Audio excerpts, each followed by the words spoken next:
Ang ating pong topic ay ang chapter 12 ng Acts of the Apostles. About that time, King Herod laid hands upon some members of the church to harm them. He had James, the brother of John, killed by the sword. And when he saw that this was pleasing to the Jews, he proceeded to arrest Peter also. It was the feast of unleavened bread. He had him taken into custody and put in prison under the guard of 4 squads of 4 soldiers each. He intended to bring him before the people after Passover. Peter thus was being kept in prison, but prayer by the church was fervently being made to God on his behalf. The church faces persecution. Ito pong panahon na to, itong nandito po sa chapter 12, ay nangyari nang matapos na dumating sila Barnabas and Saul sa Jerusalem, dala-dala ang mga aid na binigay na tulong ng mga taga-Antioch community. Ito po yung mga tinatawag ng Christians nung panahon na yon. Ito na po yung kanyang ikalawang pagbisita sa Jerusalem. Mula nung first meeting niya with the apostles, and that was 3 years after his conversion. Pinapatay ni King Herod si James, at pinaaresto si Peter. Si King Herod Agrippa I po ay was given direct rule over Judea by the Roman Senate in 41 AD. His loyalty was with the party of Pharisees. And by that time, the Jewish Christians they lost already the popularity they had in Jerusalem. Perhaps because of the suspicion against them traceable to the teachings of Stephen. Di ba nga po sa mga nakaraang pong chapter, si Stephen po was stoned to death for the charge of blasphemy against the Moses law and the traditions of the Jews. So to please his Jewish subjects, who deeply resent the growing Christians' influence, he declared, Herod Agrippa I, he declared solidarity with the Jews and the Pharisees by persecuting the church in Jerusalem. And so he arrested and executed the apostle James Zebedee. So he was put to death by the sword. In the history of the church, Eusebius records an account. Makulong daw po itong si James.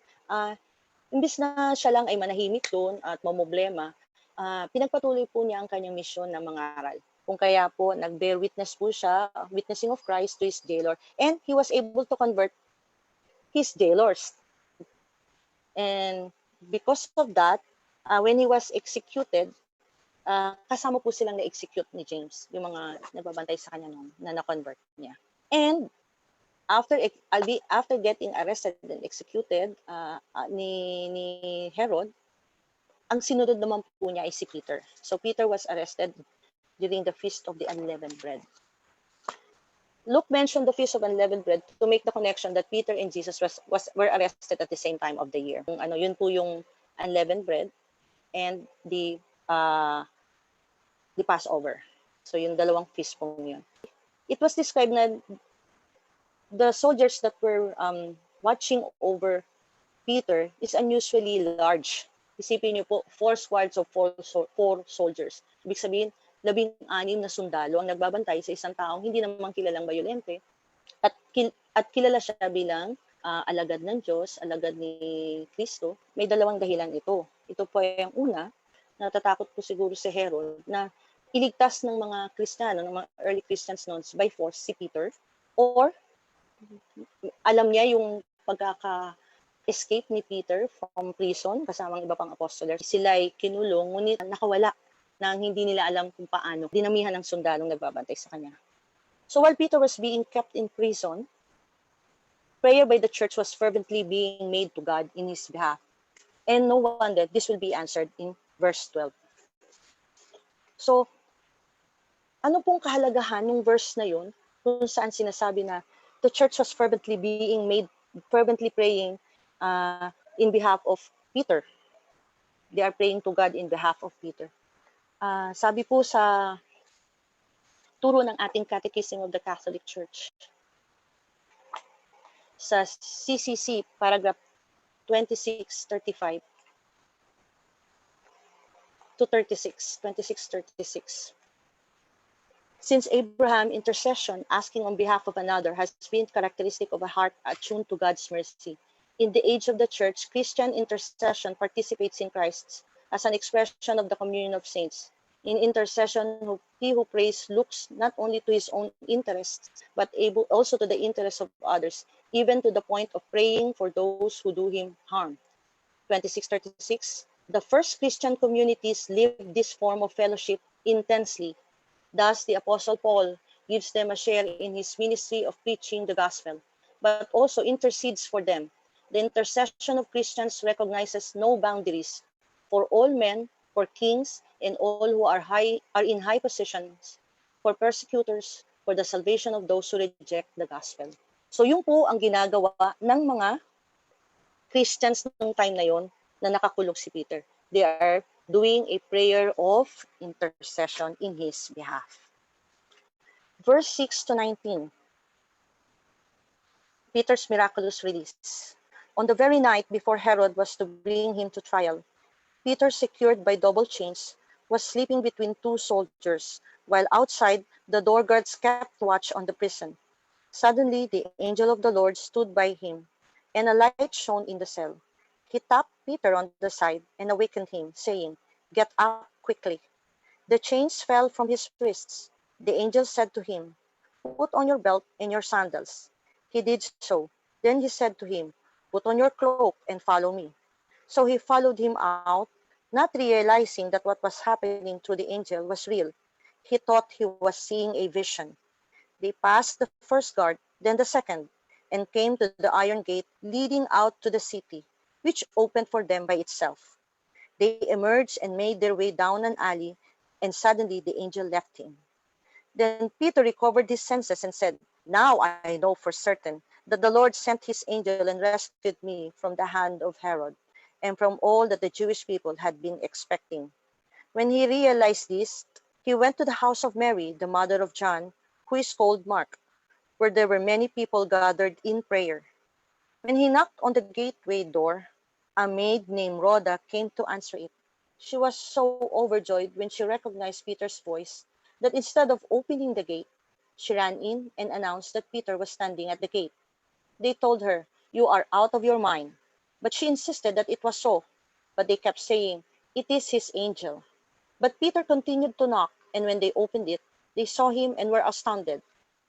He motioned to them with his hand to be quiet and explained to them how the Lord had led him out of the prison, and said, "Report this to James and the brothers." Then he left and went to another place. At daybreak, there was no small commotion among the soldiers over what had become of Peter. Herod, after instituting a search for not finding him, ordered the guards tried and executed. Then he left Judea to spend some time in Caesarea.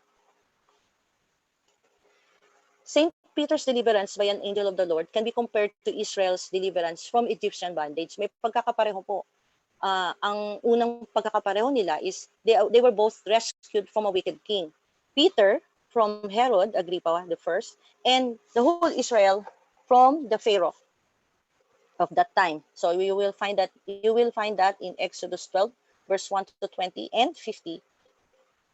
And both on the night of their liberation, we're told to gird with his belt and put on his sandals. So in Exodus, that's in chapter 12, verse 11. And in Acts 12, verse 8 naman kay Peter.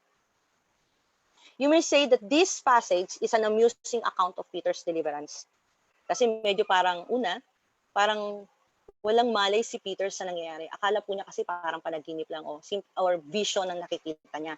Hindi niya alam na tunay na nangyayari sa kanya, na tunay na siya'y gumagalaw, tunay na biglang nakalag ang kadena sa kanyang mga kamay. Nakalagpas sila sa mga sundalo na wala man lang nakaramdam sa kanilang pagdaan. Bumukas ang napakalaking gate, iron gate, na hindi basta-basta mabubuksan ng walang ingay. At kailangan may malalakas na tao ang magbukas nun. At nakarating siya hanggang sa labas. So, wala siyang kamalay-malay. Nung nakalabas na lang siya, tsaka lang niya na-realize na hindi pala ito panaginip. Hindi pala siya vision na nakikita niya. Kundi totoo palang nangyayari na napadala ang Diyos ng anghel upang siya ay iligtas.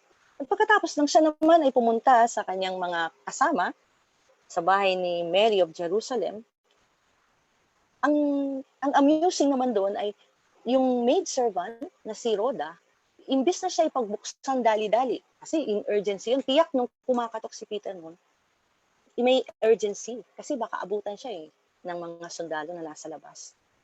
Pero, imbis na pagbuksan siya, ang unang ginawa ng maid ay tumakbo sa loob upang ibalita. Siguro sa sobrang kasiyahan niya, ang una niya naisip ay ipaalam sa mga kasama niya na nandoon si Peter sa kanilang pinto. Kaso, hindi pinaniwalaan agad ng mga disipulo. Hindi sila naniniwala.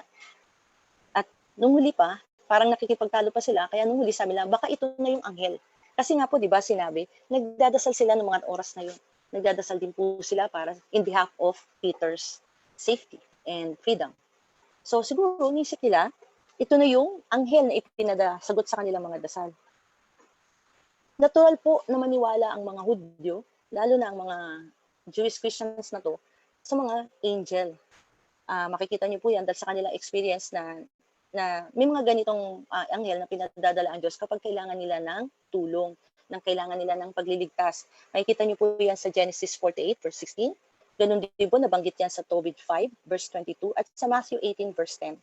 Ganun din po naman sa ating Catechism of the Catholic Church, paragraph 334. Sinasabi po dito, the angels in the life of the church. In the meantime, the whole life of the church benefits from the mysterious and powerful help of angels. From its beginning until death, human life is surrounded by their watchful care and intercession.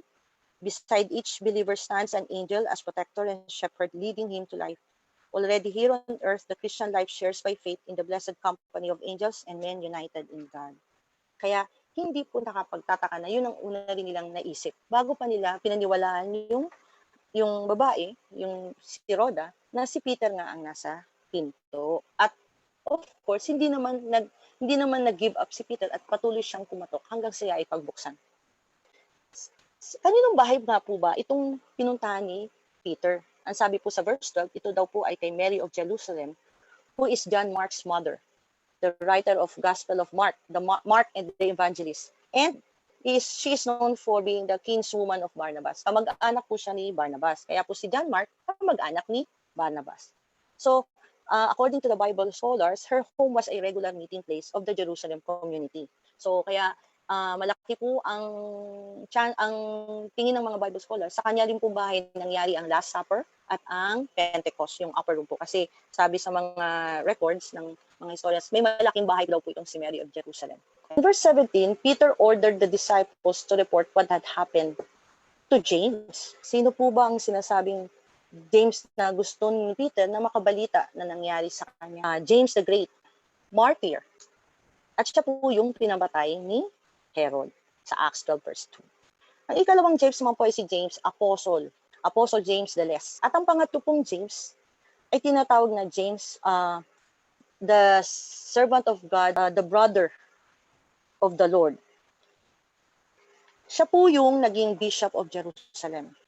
Kaya siya po yung leader of the Jerusalem church. And he is one of the 3 pillars of the church. So, alin doon sa tatlong yun ang binabanggit na James? Ito po ay si James, the brother of the Lord. Yung ikatlong sinabi ko po. Kaya nga po, pagkatapos nun, Peter left Jerusalem, and according to St. Jerome,